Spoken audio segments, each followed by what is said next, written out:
waqtigan casriga ee hadda la joogo qof kasta oo nooli ama miyiha ku noolaado ama magaalaha ku noolaado waxa uu jecel yahay in uu soo gudbiyo waxa maskaxdiisa ka guuxaya iyo inuu ka falceliyo mararka qaar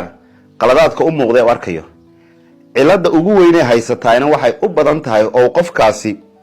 dareenkiisa gudaha u soo bandhigi laayay saddex qodob ugu badan saddexda qodob maxay yihiin fadlan muuqaalkan kooban baan kugu wadaagayaa muuqaalkan ay noo sii share garay si meel fog noogu gaadho aan u helno saaxiibo u qiimo badan sidaadoo kale mar labaad soo dhawow saaxiib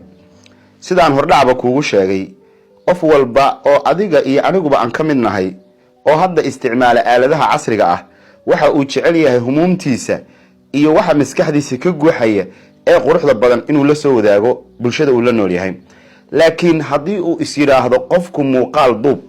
ama dad la hadal waxa weeye hormoono badan baa ku furmaya jirkiisa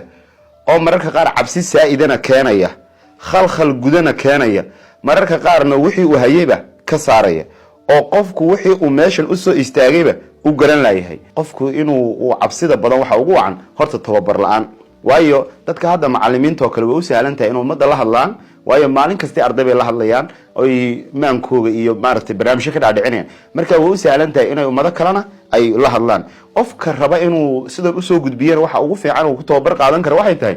inuu isagu keligii wax iska duubo oo muuqaalka markii uu duubo bulshada hala wadaagin adigu waa inaad maaragtay is aragto waliba waxa la yiraahdaa muuqaalka koowaad ee duubta iska tir ka labaad iska tir ka saddexaad dhigayso marka dhigaysato ka afraad si fiican u duub oo waxa weey muuqaalada ku celcelisay tababar fiican baad ka helaysaa qodobka labaadna waxa uu yahay marka hore waxaad si fiican u soo baadhaa mawduuca aad rabtay inaad kala hadasho mawduucaas hadaad qodobo dhowr ka haysato baaristaasi waxay ku keenaysaa inaad si fiican lagu fahmo waayo cilmiga hadda sayniska dhiganaaba laba shay ku dhisay labada shay ku dhisay maxay tahay waa observation and experimentation waa in loo baaro oo la kur galo oo waxa la darso ka bacdina la tijaabiyo waxa la tijaabiyo marka la proof gareeyo sax noqdana dadka la wadaago cilmiga saynisku saas ku yimaada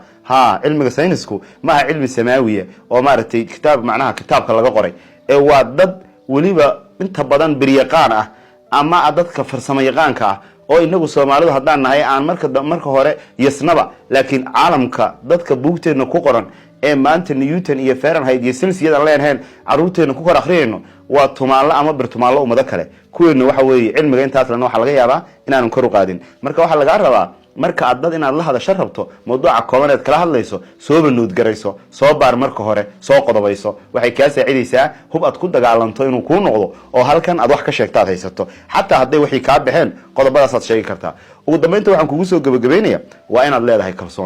kalsoonida iyo dhiiran